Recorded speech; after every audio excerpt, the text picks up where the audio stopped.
여러분, 창유인교회 월요일 매일 큐티 나 무엇보다 주님을 바꾸지 않으리 찬양하시겠습니다.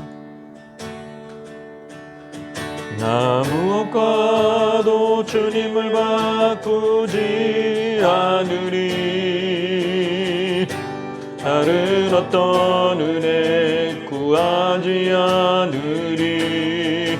오직 주님만이 내 삶의 도움이시니 주의 얼굴 보기 원합니다. 주님 사랑해요.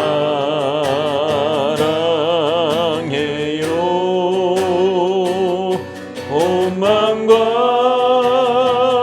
정성 다해 하나님의 신실한 친구 되기 원합니다.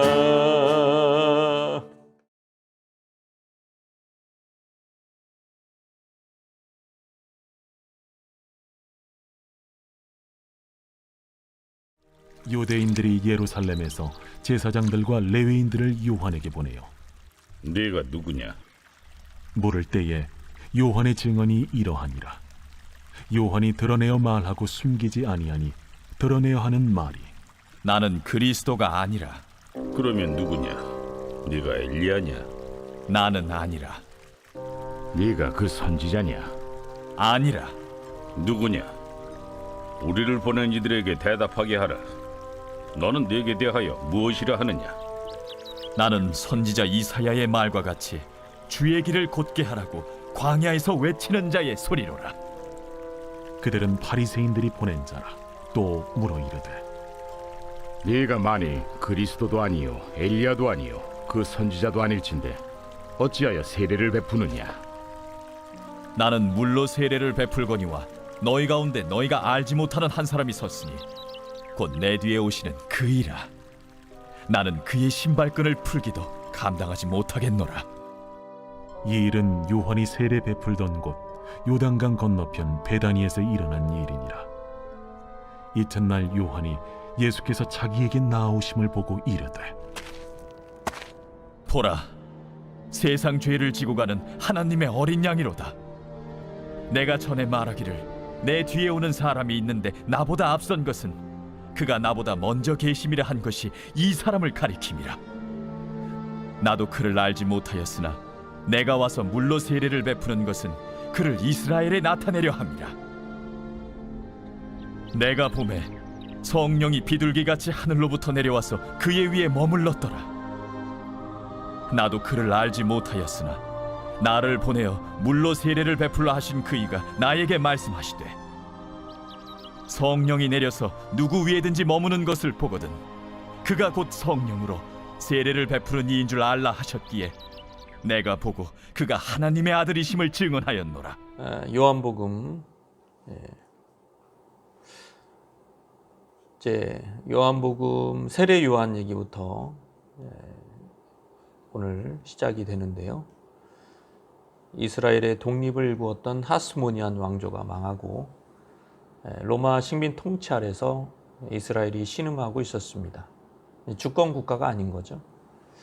그러나 여전히 유대인들은 다윗의 왕조에서 후손 중에서 메시아가 나올 것이다. 헬라어로 그리스도가 나올 것이다. 메시아 대망 사상이 점점 팽배해졌습니다. 그래서 이제 뭔가 이제 끼가 보여지면 메시아 아닌가? 뭐 이런 분위기인 거죠. 세례 요한 사역 역시 종교 당국과 예루살렘 공의회의 주목을 끌기에 충분했습니다. 메시아를 전파했을 뿐만 아니라 백성들이 끼치는 영향력이 어마어마한 거예요. 주요 인물이었고 사찰 대상이었습니다. 그래서 사람들을 예루살렘의 유대인들이 뭐 대제사장이나 바리새인들이 이제 사람을 파견을 한 거죠. 그걸로 조사단을 알아봐라. 이 사람 어떤 사람인지, 이 사람이 하는 목적이 뭔지, 무엇보다 이 사람이 메시아인지 아닌지 좀 알아봐라. 그래서 요한에게 보내어져서 그들이 묻습니다. 조사단이 네가 누구냐? 그때 요한의 증거가 이러하니라. 이 요한의 대답을 보면 요한의 정체성, 요한의 사명, 요한의 세례 요한 말하는 거예요. 그 목적, 하나님이 자기를 부르신 이유, 이런 것들이 잘 드러나죠. 20절에 21절 말씀입니다.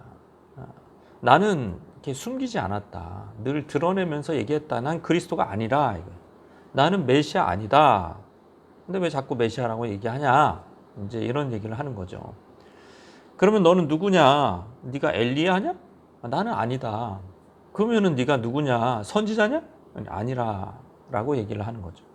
세례 요한은 정직하게 대답할 뿐입니다. 없는 것을 있다고 얘기하지 않습니다.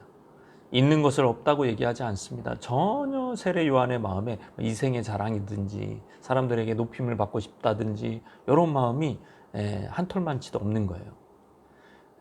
그러면은 이제 이들이 이제 파견단이 애가 다른 거죠. 누구냐? 우리를 보낸 이들에게 대답하게 해라.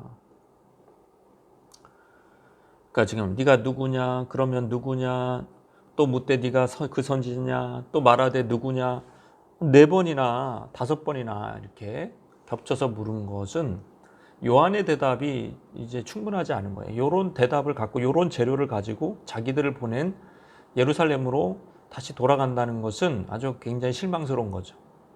요한의 대답이 다 실망스러운 거예요. 확실한 재료를 얻기까지는 우리 못 간다. 소득 없이 사찰을 끝낼 수 없다. 그러니까 이제 요한이 얘기하는 거죠. 23절에 나는 드디어 얘기하는 거예요. 선지자 이사야의 말과 같이 주의 길을 곧게 하라고 광야에서 외치는 자의 소리로다. 굉장히 중요한 말들이 나오죠. 요한의 사명이 이사야의 문맥에서 찾아볼 수가 있다. 거기서 이제 광야도 나오고 소리도 나오고 또 주의 길을 곧게 하라는 메시지도 나오는 거죠. 이게 다 무슨 얘기일까?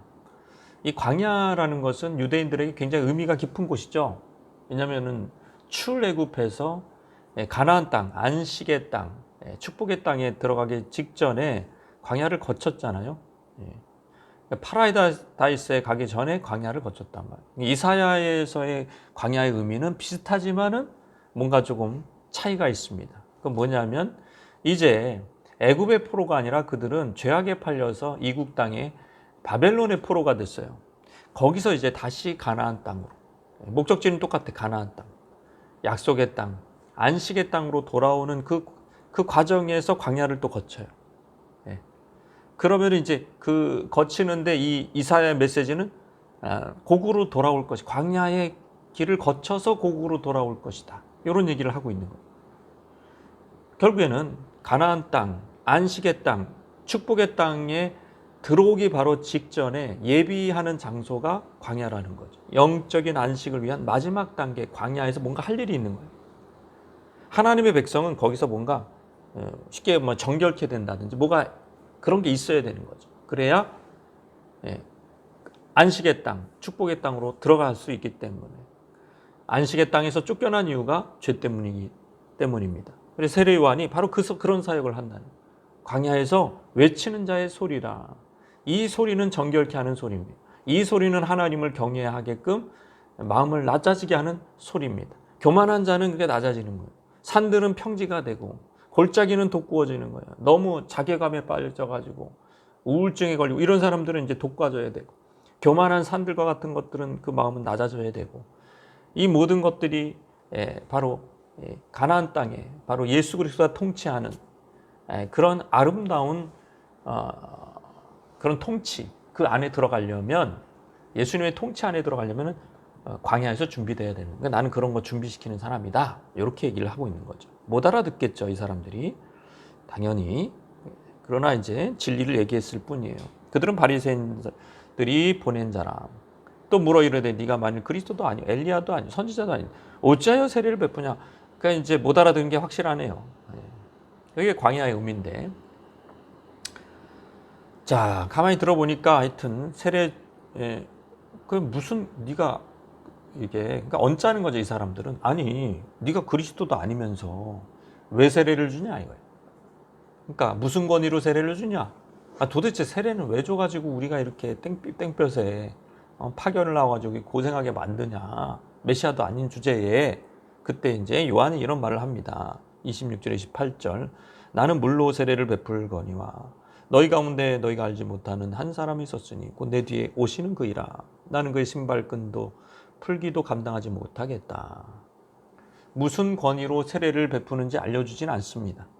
대신에 자기는 물로 세례를 줄 뿐이고 너희가 알지 못하는 한 사람 그리스도를 소개합니다. 자신의 그 비교를 하면은 그분에게 비교하면 자기는 그분의 신발끈 풀기도 감당치 못할 종만도 못하다 이거. 자기는 종 정도는 된다 그것도 아니야. 종만도 못한 사람이라 요한은 또 증거합니다. 자, 그러니까 이렇게 요한은 철저히 주인공이신 예수님 메시아의 길을 깔아주는, 그가 오실 길을 깔아주고 백성들이 그래서 준비된 마음으로 메시아를 받아들이도록, 그리스도를 받아들이도록 하는 그런 역할밖에 내가 할 게 없다. 뭐 그런 얘기를 또 하고 있는 것입니다. 이제 그런 만남이 이 종교 지도자들이 예루살렘 종교 지도자들이 파송한 조사단이 이제 돌아가요. 이제 돌아가고 밤이 되고 다음 날이 됩니다. 이튿날 요한이 예수께서 자기에게 나오심을 보고, 예수님이 왜 요한에게 나왔을까 하면 세례받으러 오신 것 같아요.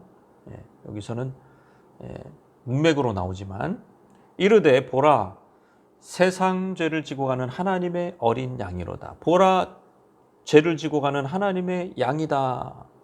세상 죄를 지고 간다는 거예요. 담당한다, 옮긴다. 이렇게 옮겨서 어떻게 되는 거예요? 없애버린다는 얘기예요. 옮겨서 이 더러운 찌꺼기 똥을 이렇게 지고 가면 없어지잖아요. 지게꾼이 지고 가면 없어지는 그런 것처럼, 죄를 받아서 옮기는 양으로 이 메시아 예수님을 묘사하고 있습니다. 구약에서의 바로 그 양이라고 얘기해요. 속죄 양입니다. 그냥 양이 아니에요. 그 양입니다. 속죄 양입니다. 구약에서 죄를 지은 백성들은 양이나 염소나 소 같은 짐승을 회막으로 성소로 데려와 안수하고 그 짐승을 죽였습니다. 안수하는 행위는 뭐 동일시 내지는 전과예요. 죄가 동일시 된 그 짐승과 아니면 전과된 거예요. 그 옮겨진 거예요. 그래서 결국 짐승은 죄인의 죄를 짊어지고 죄를 옮기는 존재가 됩니다. 그 죽죠. 희생양에 대해서. 예수님 바로 그런 존재다. 세상 죄, 그냥 한두 사람의 죄가 아닙니다. 세상 죄를 지고 가는 어린 양이다. 내가 전에 말하기를 내 뒤에 오는 사람이 있는, 나보다 앞선 것은 그가 나보다 먼저 계심이 바로 이 사람을 가리킴이라. 아니 분명히 세례 요한이 먼저 왔잖아요. 그리고 예수님이 뒤에 오잖아요. 그러나 요한은 말합니다. 그분이 먼저 계신 분이다. 훗날 예수님도 이런 증거를 하죠. 아브라함보다 내가 먼저 있었다. 선지하신 분이라고 분명히 자기 자신을 증거한 것처럼 신적 존재라는 얘기예요. 이거는 하나님의 아들이라는 얘기입니다. 요한이 물로 세례를 베푸는 이유는 바로 이 하나님의 아들 예수를 세상에 나타내기 위함이었다. 이때 이제 아마도 이 행간에는 다른 복음서를 참조해 보면은 세례를 받은 모양이에요. 우여곡절 끝에 세례를 받았어요. 요한의 세례를 받고 난 다음에 예수님이 이제 무리를 딱 이제 올라오셔야 되는데 이 세례 받은 후에 그 순간에 하늘이 열리고 성령이 강림을 하세요. 자, 그 모습을 요한이 봅니다. 영안이 열려가지고 그걸 딱 보는 거예요. 32절에 요한이 또 증언하여 이르되 내가 보매 성령이 비둘기같이 하늘부터 내려와 그의 위에 머물렀도다. 깜짝 놀래요 요한이. 야, 얼마나 놀라운. 그러니까 성령이 그냥 새가 이렇게 휙 스치듯이 그냥 지나갔다는 얘기 아닙니다. 비둘기 형상이 하늘로부터 떨어져서 예수님 위에 머물렀다. 계속 거기에 머물렀다. 그 얘기입니다. 누가복음에 의하면 예수님 그때 기도하고 계셨습니다. 하늘이 열리고 성령이 비둘기같이 형상으로 예수님께 임하고, 그리고 아버지의 음성이 하늘에서 메아리쳐 울립니다. 이는 내 사랑하는 아들이요 내 기뻐하는 자다. 이때 이제 성부, 성자, 성령이 한 자리에서 만나게 되죠. 고대 이스라엘에서 왕제사장, 선지자들은 기름 부음으로 구별되었습니다. 대제사장들, 사사들, 왕들, 선지자들 다 특별한 사명을 위해서 선택되고 기름 부어졌고, 이 기름 부음은 성령의 기름 부음을 의미하는 것이었어요. 이 모든 상중직을 이미 다 소유하고 계신 메시아가 성령의 기름 부음까지 받음으로 이제 그 기름 부으심으로 마귀를, 세상을 그동안 지배했던 마귀를 자기 발 아래 두시고 공생의 사역을 이제 시작하는 바로 이게 첫 모든 이제 조건이 다 완성이 된 거죠. 33절에서 34절 보면 나도 그를 알지 못하였으나 나를 보내어 물로 세례를 베풀라 하신 그 이가 나에게 말씀하여 성령이 내려서 누구 위에 머무는 것을 보거든 그가 곧 성령으로 세례를 베푸는 이인 줄 알라 하셨기에 내가 보고 그가 하나님의 아들이심을 증언한 게 하나님의 아들은 물로만 세례를 베푸는 분이 아니고 성령으로 세례를 베푼다는 거. 여러분 세례 베푼다라는 그 헬라어 밥티조는 반복해서 잠근다, 잠기게 한다라는 뜻이거든요. 그러니까 뭐 이렇게 더러운 옷을 이렇게 물에 잠기게 하면 빨래가 되잖아요. 근데 이게 지금 물에 잠기면 사람이 죽잖아요. 물로 세례를 받으면 결국 옛자가 죽는 것을 의미하는 것이고 물이 아니라 이제는 성령으로 세례를 받는다. 더더욱 구습을 쫓는 우리 옛사람이 죽고 성령 충만한 정신 상태를 가지고 마귀를 이기고 세상을 이기고 죄를 이기는 그런 성령의 사람들이 그리스도와 함께 세상을 통치할 그런 모습, 그게 바로 성령의 세례를 베푸는 예수님의 사역에서 나온다는 거예요. 성령의 색깔로 변색돼서 나오는 것입니다. 구약의 사울 왕처럼 우리의 성령은 출장 갔다 왔다 갔다 이렇게 하는 분이 아니에요. 우리는 성령이 머무르면서 그러면서 우리도 성령에 잠겨서 성령으로 세례를 받은 우리는 성령으로 충만해서 성령에 계속적으로 지속적으로 담금질돼서 그래서 하나님과 그리스도와 함께 세상을 통치하는 왕같은 제사장으로 살게 될 것입니다. 이 약속이 어떻게 해서 이루어졌는지 이렇게 요한이 다 증거하고 있습니다. 이 말씀 생각하면서 주님 앞에 나가시겠습니다.